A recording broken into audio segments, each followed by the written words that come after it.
안녕하세요. 건강한 담당인 김정윤 원장입니다. 오늘 말씀드리고 싶은 거는 며칠 전에 제가 진료실에서 겪었던 일을 조금 말씀을 드리면, 이게 담낭 용종에 대한 주제부터 먼저 말씀을 드리면 얘기인데, 일반 환자분들 중에서 담낭 용종이 발견됐을 때 많이들 걱정하시고 이제 의료진을 만나서 얘기를 들으시면 더 좋겠지만, 먼저 당장 궁금하니까 인터넷으로 이제 검색창에 담낭 용종이라고 하든가 아니면 여러 유튜브에서 소개해주는 담낭 용종에 대해서 이제 많은 지식을 어떻게든 본인 병은 도대체 무엇인가 걱정이 되셔서 이제 알아보시려고 할 텐데, 오늘 제가 말씀드리고자 하는 거는 끝까지 다 들어보시면 아마 제가 왜 이 유튜브를 올리는지 좀 이해가 되시겠지만, 먼저 말씀드리고자 하는 건 진료실에 그날따라 똑같은 성별의 비슷한 연령대의 담낭 용종 환자 3분이 계셨습니다. 그분들의 사연을 소개를 좀 시켜드리면서, 각각의 똑같은 진단명입니다.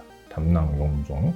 그 용종이 같은 질병이겠지만 또 다르다는 것을 한번 좀 말씀을 드리겠습니다. 올해 초부터입니다. 갑자기 이제 배가 좀 살살 아프셨어요. 오른쪽, 특히 상복부, 여기 담낭이 있는 거. 네, 맞습니다. 담낭이라는 장기도 있고, 물론 다른 장기도 있지만은, 우상복부라고 보통 얘기하는데, 이제 불편감, 그런 것들이 이제 간혹 가다가 복통도 생겨서 근처에 이제 병원에 가신 거죠. 가서 이제 피 검사를 딱 먼저 했더니, 간 수치라고 보통 얘기하는 게 올라가 있는 거예요. 담낭과 간 수치는 굉장히 밀접한 관계가 있기 때문에 서로 다 연결이 되어 있어서 간에 영향을 줄 수가 있어서, 혹시 담낭 질환인가 싶어서 담낭이 어떻게 생겼나, 뭐가 문제가 있나 싶어서 이제 복부 초음파도 하시고 CT 검사를 시행을 했는데, 담낭 용종이 발견된 거예요. 처음 듣는 얘기죠. 몇 개월 동안 그 병원에서 약간 진료도 보시고 했는데, 이 용종에 대해서 궁극적으로 어떻게 해결을 해야 되나 저한테 찾아오셨던 것 같아요. 그래서 워낙 올해 초에 검사하셨던 거니까 그동안 또 어떻게 변해 있을 수도 있기 때문에 본원에서 복부 초음파를 시행을 했는데, 지금 보시는 자료처럼 깨끗합니다. 담낭이 아무것도 없어요. 그러면은 복부 초음파에서는 기존에는 발견됐던 용종이 있는데 혹이 자랐는데 그게 어떻게 갑자기 없어질 수가 있는지, 이분을 조금 더 구체적으로 설명을 드리면, 그 사이 기간 동안에 저희 병원에 오셨던 거는, 이제 저희 병원에서는 이제 약간 질병에 대해서 좀 궁금하시는 분들이 직접 진료를 찾아오시지 못하니까 제가 약간 이제 도움을 드리는 경우들이, 이제 온라인으로 상담을 하시는 경우들이 있는데, 그때 당시 한번 상담을 하셨던 분이 있고, 담낭에는 말씀을 기존에 유튜브 보시면 알겠지만 용종이 크게 2가지가 있는데, 안 되는 용종, 무서운 용종도 있지만 그렇지 않고 이제 담낭 내 기름 찌꺼기가 벽에 붙어서 용종이 생기는 경우도 있는데, 암이 되는 용종은 증상이 없는 게 특징이고, 기름 찌꺼기가 기본적으로 있어서 생기는 용종 같은 경우는 그 기름때가 걸리기 때문에 불편감이나 통증을 유발할 수 있으니까 전자 쪽일 가능성이 있다. 그렇다면은 담즙을 좀 맑게 할 수 있는 약들을 좀 먹어보는 게 어떻겠냐라고 상담을 한 적이 있습니다. 근데 항상 온라인 상담은 문제가 뭐냐면은 환자분이 얘기하시는 건 굉장히 주관적이고 객관적인 데이터가 아닌 경우들이 많고, 특히 영상 검사를 제가 보지 못한 상태에서는 정확한 설명을 드릴 수가 없기 때문에, 해당 진료를 해주신 의료진이 가장 환자분에 대해서 제일 잘 알고 있다고 말씀을 꼭 드립니다. 그분이 검사를 해주셨고 그분이 진료를 하고 있다면 그분의 의견이 가장 중요하고, 저는 그냥 옆에서 의학적인 지식만 조금 이럴 수도 있지 않겠냐 하고 의견 제시하는 정도이기 때문에, 그분과 이제 상의를 하셔서 약물 치료를 고려를 하시든가 아니면 수술적 치료를 해야 되는지 등 정확한 상담을 받아보시라고 얘기하는 경우가 있었습니다. 그분은 그래서 그쪽 의사분을 통해서 상담을 하셨고, 그분도, 그 의료진도 약을 처방을 해주셨고, 약을 한 3개월간 복용한 상태에서 다음 저를 이제 만나기 위해서 직접 오셨는데, 저희 쪽 검사에서는 없는 거예요, 용종. 이런 경우가 한 분이 계셨고, 2번째도 또 비슷한 연령대에 같은 성별을 가지고 계시는 분인데, 우연히 건강검진을 했는데 또 담낭 용종이 발견돼요. 이건 증상이 있는 경우가 아닙니다. 용종이 발견됐는데 6.8mm라고 측정을 해주셨대요. 걱정이 되시죠? 갑자기 몸에 뭔가 생겼다 그러는데 걱정 안 되시는 분은 없을 것 같습니다. 그래서 이분이 한 달 만에 다시 또 검사를, 물론 매일 보고 싶은 마음은 제가 이해를 가지만 한 달 만에 검사를 다시 하셨는데 크기가 7.2mm로 나오셨대요. 그러니까 더 걱정이 되십니다. 왜냐하면 저희가 담낭용중해서 검색을 해보면 제일 걱정하는 건 크기가 자꾸 자라면 안 된다. 그 내용은 절대적인 진리이기 때문에 자꾸 커지니까 본인이 이제 걱정이 되시는 거예요. 그래서 본인은 이제는 더 이상 내 이 담낭은 안 될 것 같아서 걱정이 되니까 수술을 해서 떼야 되겠다 해서 저희 병원에 오신 거예요. 근데 저랑 이제 얘기를 하죠. 근데 이제 가지고 오신 자료들은 최근에 한 2달 사이에 찍은 2번의 초음파 검사를 가지고 오셨기 때문에 저희 병원에 다시 검사할 이유는 없고, 그래서 그 자료를 바탕으로 말씀을 드렸습니다.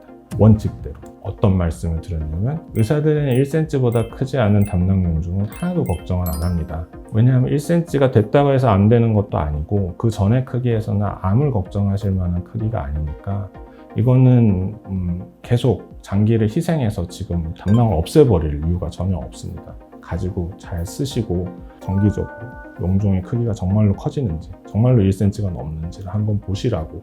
그때까지는 평생 안 커질 수도 있기 때문에 장기 잘 쓰실 수 있다고 말씀을 드렸습니다. 근데 환자분은 수술을 받고 싶다고 말씀을 하세요. 계속 걱정이 되니까. 그러니까 의학적으로 굳이 치료를 안 해도 되는데 장기를 희생하고 싶다라고 말씀하시는 경우도 있었고, 또 비슷한 연령대 이번에는 이제 같은 성별이신데, 이분 같은 경우는 헌혈을 했는데 피검사에서 뭔가 간 쪽에 관련되어 있는 이상한 수치가 나와서 간에 이상이 있나 싶어서 복분 초음파를 했는데 또 우연히 거기서 용종이 나왔는데 이번에 크기가 거의 1.2cm 정도 되세요. 같이 보호자분이랑 이제 뭐 걱정이 되시니까 부모님들도 같이 오시고, 그래서 왜냐하면 그분들도 벌써 이제 담낭에 용종이 우연히 발견됐는데 이거 어떻게 해야 되는지 검색을 해보고 다 오셨는데 수술해야 된다고 써 있으니까 부모님 입장에서는 자식분의 담낭을 갑자기 장기를 잃어버리게 되는 게 이게 과연 이게 납득할 만한 상황인가 걱정이 되시는 마음이 당연히 먼저 앞서게 되기 때문에 이제 의료진의 직접적인 이제 설명을 좀 듣고 싶어 하시는 거죠. 그래서 이제 오셔서 그간 검사하신 자료를 제가 봤더니 이거는 정말 수술을 하지 않으면 조금 걱정이 되는 모양새고 크기입니다. 그래서 보호자분인 부모님과 함께 환자분한테도 이거는 수술을 하시는 게 좋고, 조직 검사까지 이제 장기 제거 후에, 물론 장기 제거 후에 조직 검사에서 안 좋은 세포가 있는지까지 다 확인을 해보자라고 말씀을 드렸고, 그 이후에 이제 설명드린 거는 장기가 없어지고 난 다음에 어떤 식으로 이제 불편감과 거기서 어떻게 또 회복을 하시게 되는지에 대해서 이제 말씀을 드린 경우입니다. 당장은 그 자리에서는 이렇게 해야 되는구나 라는 거는 이해는 하시지만 계속 또 한편의 마음은 이 장기를 떼야 되느냐, 이제 그게 가장 이제 걱정이시죠. 일폭만 떼면 안 되는가 부터 시작해서 지금 당장 안 떼고 저한테 이제 곤란스러워하는 게 한 달 후에 제가 하면 어떨까요? 라고 이제 마음의 결심을 못 하시기 때문에. 근데 이제 저는 그 환자분만 보는 게 아니라 똑같은 질병 환자분들을 어떤 단계에서 보느냐에 따라서 뭐 아까도 말씀드렸죠. 크기가 좀 작은 경우, 용종이 커져 있는 경우, 또 암까지 돼서 본인도 모르게 오시는 경우들까지 다 보기 때문에 미래까지 의사들이 예측은 할 수는 없지만은 그런 것들이, 이런 경우들이 있습니다 라고 말씀은 드릴 수는 있어요. 그렇다면 한 달 뒤에 괜찮겠어요? 물어봤을 때 확답이라는 건 세상에 없습니다. 한 달 뒤에 정말 암이 되어 있을 수도 있고, 암 초기 단계일 수도 있고, 아무렇지도 않게 그대로 크기를 유지할 수도 있고, 물론 바라는 바는 외과 의사인 저도, 또 환자분도, 보호자분도 한 달 후에도 괜찮은 상태이길 바라겠죠. 아무래도 그렇게 아는 경우들도 있기 때문에 아닌 경우도 있다고 이제 말씀을 드려야 되는 상황인데, 이제 이런 모든 과정들을 제가 말씀을 드렸습니다. 다 같은 진단명은 담낭 용종입니다. 어떤 분은 약물 치료했는데 사라졌고, 어떤 분은 아직 수술 안 해도 되는데 불안해서 수술하고 싶어 하시고, 어떤 분은 수술을 해야 되는데 안 하고 싶어 하시고, 이 모든 경우들에서 다 같은 진단명인데 다 다릅니다. 그러면 제가 드리고 싶은 주제는 이겁니다. 인터넷상에서 가장 기본적인 원칙 지식은 어때? 나는 이랬어. 나는 이렇게 해서 이렇게 나왔고, 나는 수술했는데 괜찮았고, 나는 수술했는데 힘들었고, 나는 수술 안 받았어. 다 다양한 의견들을 들어보시지만 그분들은 그분들입니다. 본인이 아닙니다. 본인 상태는 또 다릅니다. 아까도 말씀드렸다시피 같은 담낭 용종 안에서 치료 방법도 다 다르고 해야 할 것도 다르고 개별적인 본인만의 상황입니다. 그 상황은 남들이 나는 어땠어라는 것과는 100% 상충되지 않습니다. 그분은 그분 상황이고요. 본인은 또 본인 상황이기 때문에. 그래서 중요한 거는 인터넷상에서 많은 정보를 얻고 하되 기본적인 가장 큰 틀의 정확한 정보만 딱 얻으시고요.